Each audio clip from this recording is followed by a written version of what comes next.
दोस्तों, दो जानकारियां आज आपको देना चाहता हूं। पहली तो ये कि शास्त्रों के अनुसार 8 लोग इस दुनिया में अजर अमर हैं। अश्वत्थामा, राजा बलि, महर्षि वेदव्यास, श्री हनुमान जी, विभीषण, कृपाचार्य, परशुराम व ऋषि मार्कंडेय। और दूसरी जानकारी ये कि आप अमर नहीं हैं। जी हाँ, ठीक सुना आपने, आप अमर नहीं हैं। इस दुनिया की आबादी अभी कोई 800 करोड़ है। अगले 70-80 साल में इनमें से कोई नहीं रहेगा, सबकी मृत्यु निश्चित है। नमस्कार दोस्तों, मैं सोनू शर्मा। आज का वीडियो थोड़ा इमोशनल है। आज की इस वीडियो में बात करूंगा इंश्योरेंस की, जो कि एक बहुत बोरिंग टॉपिक है पर है बहुत इंपॉर्टेंट। अगर आप अपनी फैमिली से प्यार करते हैं, अपने परिवार से मोहब्बत करते हैं, तो मेरी रिक्वेस्ट है इस वीडियो को आखिरी तक जरूर देखिएगा। महाभारत में एक किस्सा है जहां यक्ष युधिष्ठिर से पूछते हैं कि संसार में सबसे बड़े आश्चर्य की बात क्या है, हैरान करने वाली बात क्या है। युधिष्ठिर जवाब देते हैं कि हर रोज हमारी आंखों के सामने न जाने कितने लोग मृत्यु के मुख में समा जाते हैं, फिर भी हम में से बचे हुए लोग यही कामना करते हैं कि हम अमर रहें। यही संसार का सबसे बड़ा आश्चर्य है। दोस्तों, अगर ध्यान से सोचें तो यह आश्चर्य अभी बना हुआ है। मोटे तौर पर सबको पता है कि एक दिन सबको मरना है, लेकिन फिर भी लोग यह नहीं समझते कि मौत घात लगाए बैठी है, कभी भी आ सकती है। दोस्तों, आप इस दुनिया में सबसे भाग सकते हैं, मौत से नहीं। कुछ दिन पहले की ही खबर देख लीजिए। दिल्ली मेरठ एक्सप्रेसवे पर एसयूवी की स्कूल बस से दर्दनाक टक्कर हुई। एक ही परिवार के 6 लोगों की मौत हो गई, 2 अस्पताल में। कौन जानता था कि घर से निकले लोग घर वापस ही नहीं लौटेंगे। और जब मौत आनी होती है ना साथियों, तो लोग पनडुब्बी तक किराए पर लेकर समुद्र के कई मीटर नीचे टाइटैनिक का मलबा देखने तक चले जाते हैं। बीते दिनों टाइटन नाम की एक पनडुब्बी दुनिया के कुछ अरबपतियों सहित लापता हो गई। लगातार चले सर्च ऑपरेशन के बाद यह जानकारी सामने आई कि पनडुब्बी में बैठे पायलट सहित 5 अरबपतियों की दर्दनाक मौत हो गई। ये पनडुब्बी करोड़ों रुपए वसूल कर सालों पहले अटलांटिक महासागर में डूबे टाइटैनिक जहाज का मलबा दिखाने के लिए अरबपतियों को समुद्र के हजारों फीट गहराई तक लेकर जाती ही रहती है। इस बार भी ऐसा ही हुआ था, लेकिन अंतर बस यह था कि पनडुब्बी अपनी यात्रा समाप्त कर समुद्र से बाहर ना आ सकी। इसमें पनडुब्बी का संचालन करने वाली कंपनी के सीईओ की भी मौत हो गई। ऐसी दुखद ट्रेजेडी हम रोज खबरों में देखते रहते हैं। कभी रोड एक्सीडेंट, कभी हिमाचल और उत्तराखंड में फ्लड से लोगों के मरने की खबरें, बालासोर में रिसेंट ट्रेन हादसे में 300 से ज्यादा लोगों की मौत। न जाने उनका बीमा होगा कि नहीं, न जाने उनमें से कितने लोगों पर कर्ज होगा जो शायद उनके परिवारों को चुकाना होगा। उनके जाने के बाद परिवार जिएगा कैसे। अर्थक्वेक, फायर एक्सीडेंट्स, आजकल छोटी उम्र में हार्ट अटैक आना, कोरोना जैसी महामारी और न जाने क्या क्या हमने अपनी आंखों से देखा। फिर भी हम सोचते हैं कि हमारे साथ कुछ गलत नहीं होगा और इसलिए हम इंश्योरेंस करवाने की जरूरत नहीं समझते, लाइफ इंश्योरेंस नहीं करवाते। आज करीब करीब सभी लोगों ने कोई ना कोई कर्ज जरूर ले रखा है। कर्ज पर बनाया मेरा ये वीडियो आप जरूर देखना। कुछ ही दिनों में 30 लाख से ज्यादा लोग इसे देख चुके हैं। कभी सोचा है अगर आपको कुछ हो गया तो एक कर्ज किसको चुकाना होगा? जी हाँ, आपके घर वालों को ही। और क्या आप चाहेंगे कि आपके जाने के बाद आपका लोन घर वाले रोते रोते चुकाएं? नहीं ना। तो इतना इंश्योरेंस क्लेम तो जरूर मिलना चाहिए कि लोन भी उतर जाए और घर वाले अपना ध्यान भी ठीक से रख सके। दोस्तों, जाना तो सभी ने है, लेकिन बस इतना सा सोचना है कि हमारे बाद हमारे परिवार को कभी भी पैसे की दिक्कत किल्लत ना हो। हमारे जाने का दुख तो उन्हें होगा ही, लेकिन कम से कम पैसे की दिक्कत तो ना झेलनी पड़े। हमारे बच्चों की पढ़ाई और उनका फ्यूचर तो अनसर्टेन ना हो। बूढ़े माँ बाप को तो जिंदगी गुजारने के लिए किसी के आगे हाथ फैलाने की जरूरत ना पड़े। दोस्तों, छोटी लालच अक्सर बड़ा नुकसान कर देती है। एक बड़ी अजीब बात मैं आपको बताता हूँ। व्हीकल इंश्योरेंस सभी के पास है क्योंकि वो कंपलसरी है, पर लाइफ इंश्योरेंस, अरे भाई, कार और बाइक की कितनी चिंता है तुम्हें कि अगर ठुक जाए तो इंश्योरेंस होना चाहिए ताकि क्लेम मिल सके और पैसा जेब से ना लगे। तो क्या आप अजर अमर हो? कभी ठुकोगे नहीं, मरोगे नहीं? अमर हम हैं, तुम नहीं।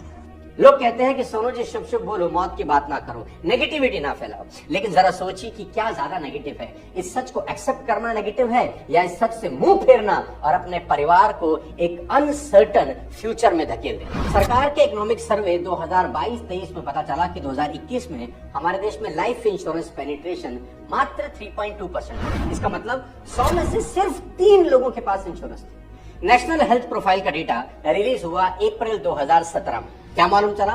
मात्र 27% भारतीयों के पास हेल्थ कवर था। जो कि आज की डेट में शायद खाना खाने के बाद सबसे ज्यादा जरूरी चीज है। यानी आज भी 100 करोड़ से ज्यादा लोगों के पास हेल्थ इंश्योरेंस नहीं है। भारत के मुकाबले बहुत से डेवलप्ड कंट्रीज हैं जहां A to Z यानी सभी नागरिकों के पास हेल्थ इंश्योरेंस है। Australia, New Zealand, Canada, Denmark, Japan, Israel. साथियों, आज की इस वीडियो में बात करेंगे और समझेंगे इंश्योरेंस।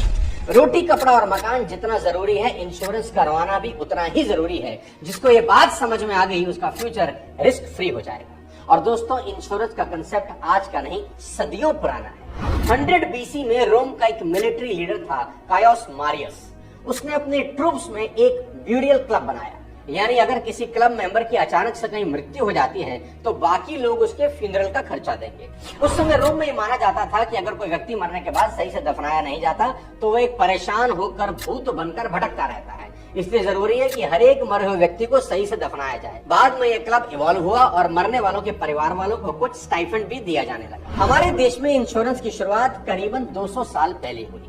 साल 1818 में पहली इंश्योरेंस कंपनी कोलकाता में एस्टेब्लिश हुई। नाम था ओरिएंटल लाइफ इंश्योरेंस कंपनी। हालांकि ये कंपनी 1834 तक फेल हो गई, लेकिन मद्रास इक्विटेबल और बॉम्बे म्यूचुअल जैसी कंपनियों ने कमान संभाली। उस समय फॉरेन इंश्योरेंस ऑफिसेज की ज्यादा ही डोमिनेंस रही, जैसे कि अल्बर्ट लाइफ इंश्योरेंस और रॉयल इंश्योरेंस। ये दोनों उस दौर की दो बड़ी कंपनीज थी। 1950 में इंश्योरेंस सेक्टर में बहुत सी अनफेयर ट्रेड प्रैक्टिसेस फैल रही थी। लाइफ इंश्योरेंस जैसे सेंसिटिव सेक्टर में करप्शन एक बहुत ही प्रॉब्लमेटिक चीज बन गया। लिटरेसी रेट भी उस समय बहुत कम था, लोग कम पढ़े लिखे थे। इसके चलते सरकार ने 1956 में एक ऑर्डिनेंस पास किया और लाइफ इंश्योरेंस सेक्टर को नेशनलाइज कर दिया। 245 इंडियन और फॉरेन इंश्योरेंस कंपनीज को मिलाकर बन गई अपनी सरकारी LIC यानी लाइफ इंश्योरेंस कॉर्पोरेशन। 1990 में सरकार ने लिबरलाइजेशन का रूट लिया और एंट्री हुई प्राइवेट प्लेयर्स की, जिसके बाद इस सेक्टर में मानो रेवोल्यूशन ही आ गया। इंडियन एक्सप्रेस की रिपोर्ट के अनुसार 4 में से हर व्यक्ति को हार्ट अटैक आता है और कोविड के बाद 25 साल के बच्चों को भी हार्ट अटैक आ रहे हैं। इसलिए भी इंश्योर्ड होना बहुत जरूरी है। लेकिन जब आप इंश्योरेंस करवाने जाते हैं तो कई एजेंट तो सिर्फ आपको काटने के लिए ही बैठे हैं। आज इंश्योरेंस में मिस सेलिंग एक बहुत बड़ी समस्या बन गई है। कभी कभी प्रोडक्ट आपको वो नहीं बेचा जाता जिसकी नीड आपको है, बल्कि वो बेच दिया जाता है जिसके अंदर एजेंट को अच्छा खासा कमीशन मिलता है। 1-2 प्रीमियम पे करने के बाद जब अपना ही पैसा आधा दिखना शुरू हो जाता है तो लोग प्रीमियम देना ही बंद कर देते हैं। 2008 में तो बेहद डरावना था। टोटल 2 करोड़ पॉलिसी बिकी, जिसमें 1.5 करोड़ पॉलिसी कैंसिल हो गई। यानी 75% कस्टमर्स अपना पैसा लगाकर गंवा देते थे, only due to mis selling of the policy. दोस्तों, ऐसा नहीं है कि लोग बेवकूफ होते हैं, वो तो सिर्फ भरोसा करते हैं अपने एजेंट्स पर, और कुछ एजेंट्स उन्हीं के भरोसे का नाजायज फायदा उठाते हैं। आप में से भी कई लोग ऐसे होंगे जिनको उनके ही किसी गरीबी एजेंट ने कुछ चिपका दिया होगा। अगर आपके साथ इंश्योरेंस सेलिंग के नाम पर कोई फ्रॉड या कोई मिस सेलिंग हुई तो कमेंट बॉक्स में लिखकर जरूर बताएं। दोस्तों, इंश्योरेंस लेने से पहले बी क्लियर कि आपको इंश्योरेंस लेना है या इन्वेस्टमेंट करनी है। आई रिपीट, इंश्योरेंस लेने से पहले क्लियर हो जाए अपने दिमाग में कि आपको इंश्योरेंस लेना है एक्चुअली या इन्वेस्टमेंट करनी है। अधिकतर लोग इंश्योरेंस भी इन्वेस्टमेंट समझकर कर लेते हैं। इंश्योरेंस होती है आपका फ्यूचर रिस्क फ्री करने के लिए और इन्वेस्टमेंट होती है प्रॉफिट कमाने के लिए। दोनों में बुनियादी भेद है। तो जब भी पैसा लगाएं बेहद सोच समझ कर लगाएं, किसी के सिर्फ समझाने भर से अंधे कुएं में ना कूदें। याद करें, आप घड़ा भी लेते हैं तो ठोक बजा कर लेते हैं, कहीं छेद ना हो। ऐसे ही अपने खून पसीने की कमाई किसी के कहने से कहीं भी लगा देना ठीक नहीं है। विश्वास तो करें, अंधविश्वास ना करें। दोस्तों, मेरे हिसाब से आज के दौर में, खास तौर पर कोविड के बाद, जो सबसे ज्यादा इंपॉर्टेंट इंश्योरेंस है वो है हेल्थ। इस वीडियो में इसको आज डिटेल से समझेंगे कि हेल्थ इंश्योरेंस होता क्या है, इसमें क्या क्या प्रोटेक्ट होता है और हेल्थ इंश्योरेंस लेते वक्त क्या क्या सावधानी बरतनी जरूरी है। दोस्तों, हेल्थ इंश्योरेंस में मेनली 5 चीजें प्रोटेक्ट होती हैं। Number 1, hospitalisation. Number 2, treatment of critical illness. Number 3, medical bills. Number 4, post hospitalisation. Number 5, day care procedures. Health insurance करवाते वक्त 3 चीजें चेक करना सबसे ज्यादा इंपॉर्टेंट है। सबसे पहले इंक्लूजन एंड एक्सक्लूजन, क्या क्या पॉलिसी में है और क्या क्या नहीं है, क्योंकि पॉलिसी में सब कुछ इंक्लूड नहीं होता। दूसरा, रूम रेंट कैपिंग। और तीसरा सबसे इंपॉर्टेंट पॉइंट है pre existing diseases, waiting period. आइए इन सबको थोड़ा डिटेल में समझने की कोशिश करते हैं। हेल्थ इंश्योरेंस करवाते वक्त कोई फ्रॉड करने की कभी भी ना सोचें। कोई भी बीमारी अगर पहले से है तो कृपया करके उसके बारे में अपने एजेंट को जरूर बताएं। इवन अगर आप स्मोकिंग भी करते हैं तो उसकी जानकारी देना भी बेहद जरूरी है, नहीं तो बाद में क्लेम सेटलमेंट में दिक्कत आ सकती है। इसके साथ साथ यह भी ध्यान रखें कि इंश्योरेंस कंपनी आपके साथ कोई खेला ना कर दे, क्योंकि हॉस्पिटल्स इतने महंगे हैं कि एक हॉस्पिटल का बिल अचानक से आपको गरीब बना सकता है। ऐसा ना हो कि हेल्थ इंश्योरेंस लेने के बाद भी आपको क्लेम मिलने में समस्या हो। बहुत लोगों के साथ ऐसी दिक्कतें आती हैं और हॉस्पिटल के काउंटर पर लड़ाई झगड़े आम देखे जाते हैं। आपको ये देखना होगा कि पॉलिसी में रूम रेंट कैपिंग वाला क्लॉज तो नहीं है। इसके अकॉर्डिंग आप अस्पताल में एक पर्टिकुलर लिमिट वाला ही रूम ले सकते हैं, उससे ज्यादा रेंट वाला रूम नहीं ले सकते। ये सब आपकी पॉलिसी में मेंशन होता है। ऐसे ही कैपिंग आईसीयू पर भी हो सकती है, जैसे कि मैक्सिमम एश्योर्ड अमाउंट का 2%, उससे ज्यादा पैसा आपको नहीं मिलेगा। आपको सिंगल ऑक्यूपेंसी वाला रूम मिलेगा या डबल ऑक्यूपेंसी वाला। और हमेशा ध्यान दें कि रूम कैटेगरी के हिसाब से ही डॉक्टर साहब के विजिटिंग चार्ज होते हैं। जी हाँ, मतलब डॉक्टर साहब आपको जनरल वार्ड में देखने आएंगे तो विजिटिंग फीस होगी 500 रुपए पर विजिट। सेमी प्राइवेट वार्ड में वही डॉक्टर साहब आएंगे तो 1000 रुपया लेंगे। प्राइवेट वार्ड में वही डॉक्टर साहब देखेंगे तो हो सकता है 1500 रुपए ले लें। और अगर आप थोड़ा पैसे वाले हैं और आपने हॉस्पिटल में स्वीट रूम लिया है तो वही डॉक्टर साहब की विजिट 2500 रुपया भी हो सकती है। ये सब पहले से ही जान लेना बहुत ठीक है। मालूम चले आपने कहा अपुन के पास हेल्थ इंश्योरेंस पॉलिसी है, अपुन स्वीट रूम में रुकेगा और बाद में डिस्चार्ज के वक्त बिल देकर हार्ट अटैक आ गया। ध्यान दें कि इंश्योरेंस पॉलिसी में एक कैपिंग है जिसके ऊपर आपको डिस्बर्समेंट नहीं होगा, इसलिए पॉलिसी को ध्यान से पढ़ें। किसी भी एजेंट पर आंख बंद करके भरोसा ना करें। अब एक चीज होती है जिसको बोलते हैं ऑटोमेटिक रिस्टोरेशन। ये क्या बना है मैं बताता। अपने मैक्सिमम अश्योर्ड अमाउंट को पानी से भरा घड़ा मानिए। एक बार आप बीमार पड़ गए, आधे से ज्यादा घड़ा खाली हो गया। अब जब आप कुछ महीनों के बाद दोबारा बीमार पड़ते हैं तो क्या आपके लिए बचा हुआ पानी है या वो घड़ा फिर से भर चुका है?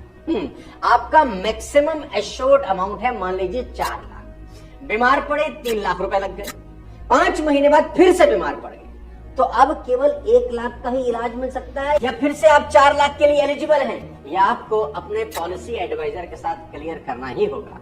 एक और फैक्टर है pre and post hospitalisation expenses.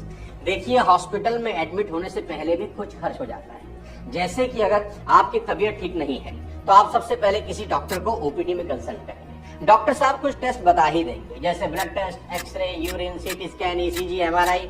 इनकी रिपोर्ट्स देखकर डॉक्टर साहब आपको हॉस्पिटल में एडमिट होने का एडवाइस दे सकते हैं। तो इस कंसल्टेशन और टेस्ट में जो खर्चा हुआ इसको बोलते हैं प्री हॉस्पिटलाइजेशन एक्सपेंसेस। यह भी आपकी पॉलिसी में कवर है कि नहीं ये भी चेक करना बहुत जरूरी है।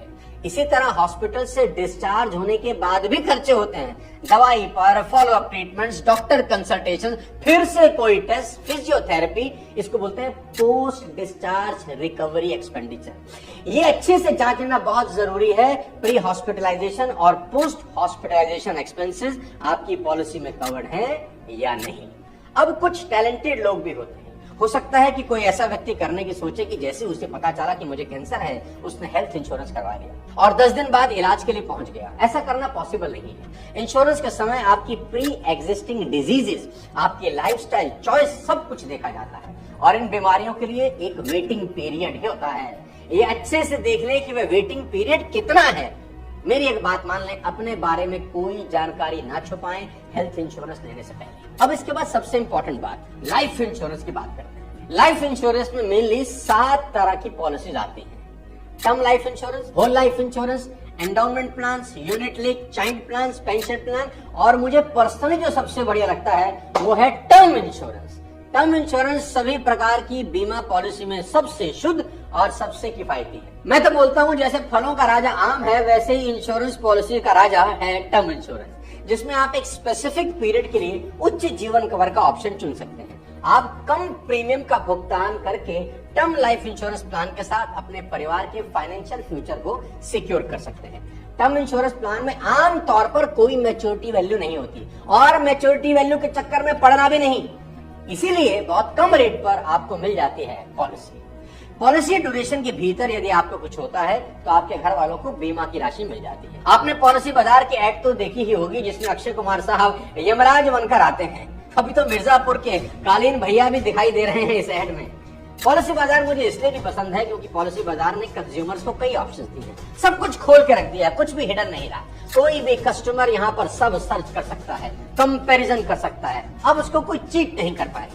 पॉलिसी बाजार स्टॉक मार्केट पर लिस्टेड है, क्रेडिबिलिटी वाली कंपनी है। इनकी वेबसाइट देखा मैंने तो पता चला कि अब तक 5 करोड़ 90 लाख रजिस्टर्ड कस्टमर हैं, 51 इंश्योरेंस पार्टनर्स हैं और अब तक 2 करोड़ 64 लाख पॉलिसी सेल कर चुके हैं। ज्यादा कस्टमर मतलब ज्यादा बड़ा पूल, और शायद यही कारण है कि ऐसे माइंड बॉगलिंग ऑफर लेकर आते हैं कि आप चौंक जाएंगे। 1 करोड़ का टर्म लाइफ इंश्योरेंस प्रीमियम कितना? हर रोज के केवल 16 रुपया। कोई कितना भी गरीब हो हर रोज के 16 रुपए तो अफोर्ड कर ही सकता है, और मुझे लगता है ये सबको करवाना ही चाहिए। और ऑनलाइन इंश्योरेंस लेने का सबसे बड़ा फायदा ये है कि आप प्रीमियम का कंपैरिजन कर सकते हैं विद डिफरेंट इंश्योरेंस कंपनीज। और मुझे तो लगता है टर्म प्लान सबसे ज्यादा अफोर्डेबल ऑनलाइन ही होते हैं। यहाँ ट्रांसपेरेंसी भी होती है कि पॉलिसी में क्या इंक्लूजन्स है, क्या एक्सक्लूजन्स है। आप अपनी एग्जिस्टिंग पॉलिसी की डिटेल भी ऑनलाइन चेक कर सकते हैं कि पॉलिसी में चल क्या रहा है। आपकी सपोर्ट के लिए पॉलिसी बाजार का लिंक नीचे डिस्क्रिप्शन में दे देता हूं, आप चाहें तो उसको कंप्लीट स्टडी कर सकते हैं।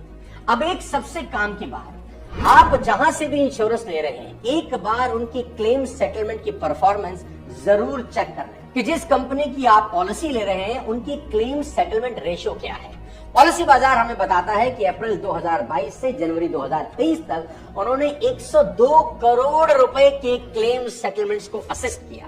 इंश्योरेंस क्लेम कोई खुशी में तो लेता नहीं, ऐसे मौके पर जब आप वैसे ही परेशान होते हैं, ऐसे में क्लेम सेटलमेंट स्मूथ होना चाहिए, आपको चक्कर न लगाने पड़े अपना ही हक का पैसा वापस लेने के लिए।